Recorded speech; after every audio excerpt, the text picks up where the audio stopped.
myself. I see the end, but I know below me your love is waiting to catch. I'm falling into you. There's no one's gonna love me like you do. Alright, ooh, I've got nothing to lose, so I can't stop, won't stop falling into you. The rush I felt in the free fall, as I lost control of my life. Jesus, I found that you've always had me. Your love was never in doubt. I wanna love you like you love me. I wanna love you like you love me. I'm falling into you.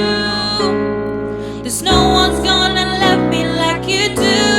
Alright, ooh, I've got nothing to lose, so I can't stop, won't stop falling into you. I'm falling into you. I'm falling into you, my God. I'm falling into you. I'm falling into you. I'm falling into you. I'm falling into you.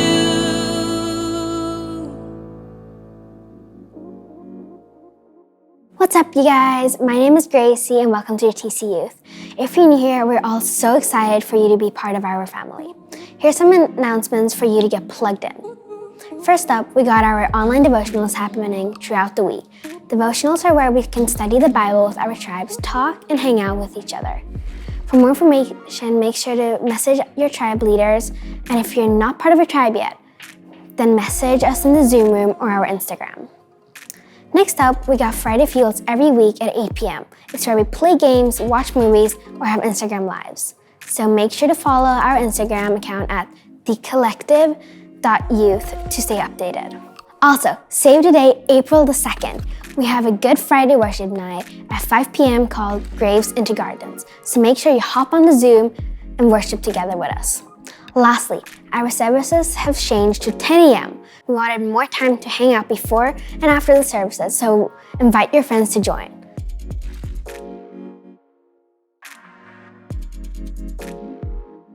That's all for the announcements. Now let's head into the sermon.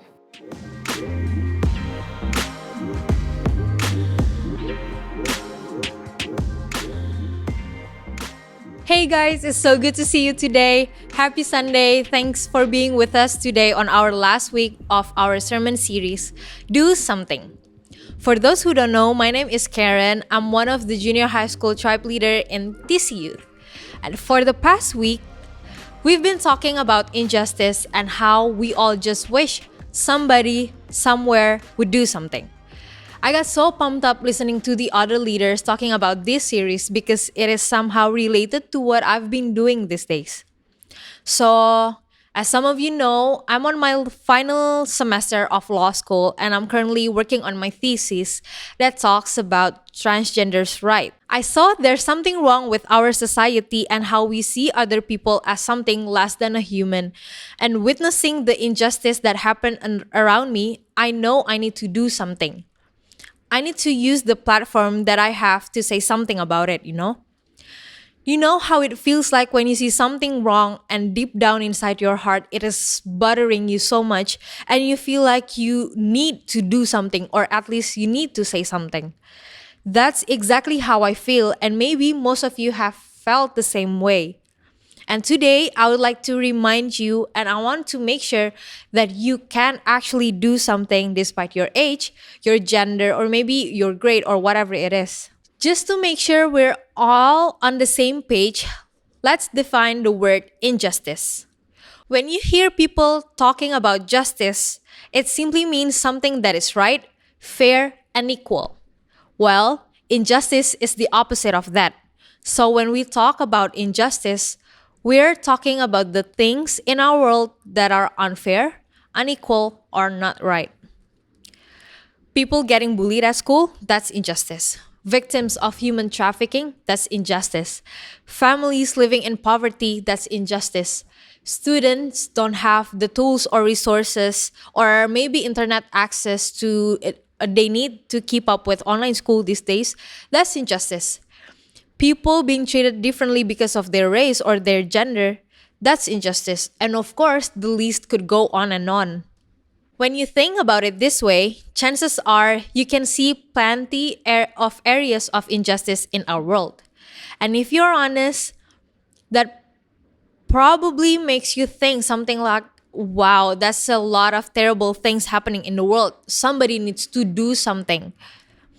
And so far, we all agree. We all get that.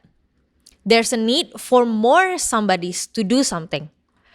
But I want you to pay attention to what I say next because it's literally the point of this series. And it could be a phrase that passes right through your mind, having no effect, or it could change the course of your life. Here we go. You are somebody who could do something. I'm going to repeat that one more time. You are somebody who could do something. But then, doing something for change can be emotionally, mentally, or even spiritually exhausting to deal with. As much as we're talking and praying about injustice, the reality is that to you, it truly feels like one of those problems we just can't solve. Maybe you're thinking injustice always happened and still happening. So is there really a hope of changing it? Maybe you're wondering how you, just one person, can make a difference in some huge problem like racism, poverty, sexism, human trafficking, and more. Is it possible for one high school or junior high school student to make a difference in any meaningful way?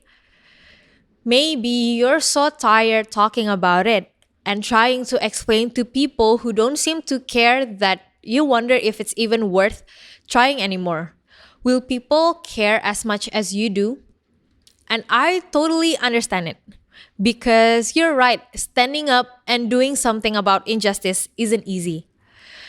It is overwhelming. It is something that feels like somebody bigger or stronger or older or more powerful should be doing, right? Now, let's look into the Bible and we're going to look at some words from a guy named James. James was actually the brother of Jesus, and what's interesting is that after Jesus died and was raised back to life, James got more involved in the ministry his brother was all about. He went from being mostly absent from Jesus' ministry to being the guy who traveling the world and telling others about his brothers. In James chapter 2 verse 14 to 17, he went on to write a letter to a group of Christians who were facing severe injustice, and he challenged them by saying this: Dear friends, do you think you'll get anywhere in this if you learn all the right words but never do anything? Does merely talking about faith indicate that a person really has it? For instance, you come up upon an old friend dressed in rags and half-starved and say, "Good morning, friend, be clothed in Christ, be filled with the Holy Spirit," and walk off without providing so much as a coat or a cup of soup. Where does that get you? Isn't it obvious that God talk without God acts is outrageous nonsense? When you read the verse and when you put it that way, it sounds pretty heartless. But you know what? If we're honest, I think that's what we're all tempted to do sometimes. When faced with the hugeness of a problem that we don't know how to solve, we often just settle for saying something and doing nothing. This, by the way, isn't a teenager thing. It's a human thing. I believe even every adult or every adult leaders who are watching this feels the temptation to hold back when it comes to injustice. And don't get me wrong, thinking about it is good. Praying is powerful. Posting things on your social media is very important. All of that is good, but if our doing something stops there, we have missed some of what it means to follow Jesus. You see, following somebody means you do the kind of thing that they would do, right? And Jesus, he was always doing something about injustice. Maybe you have heard about how he spoke up for the poor, how he cared for the sick, hung out with people who are outcast, and confronted leaders who were treating other people unfairly.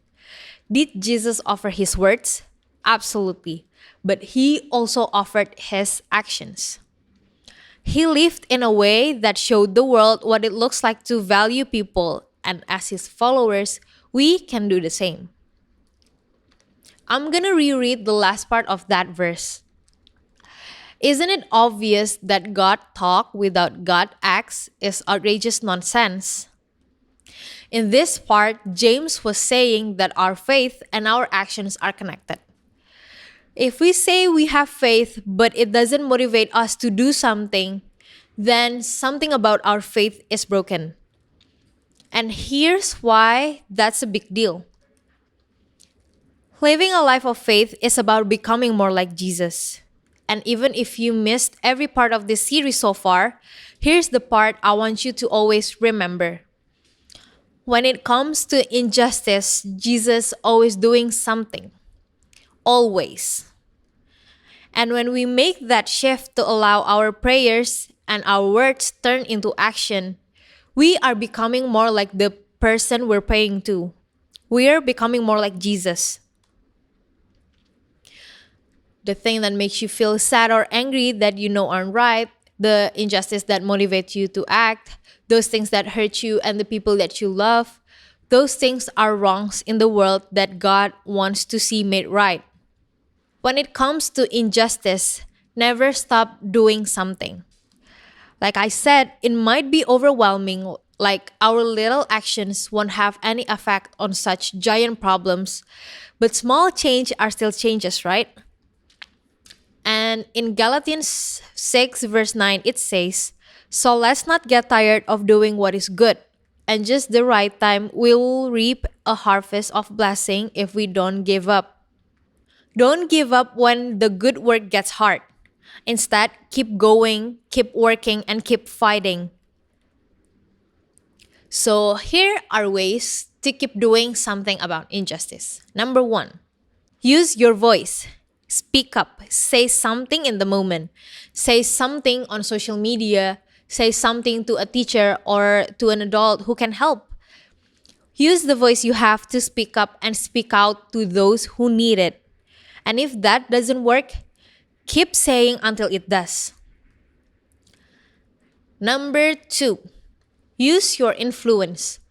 Maybe people listen to you because they're in your friend group. Use your influence to talk about injustice with them. Well, or maybe your family has resources that could help other people.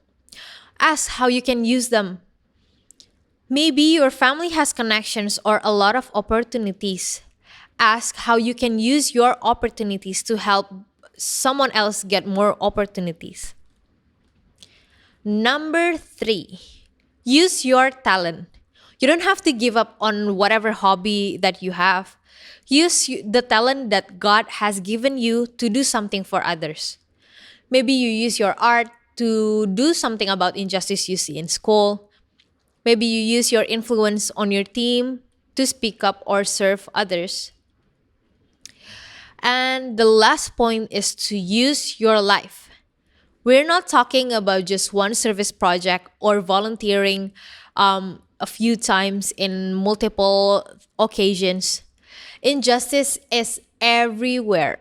And part of following Jesus is making a commitment to do something and keep doing something anywhere.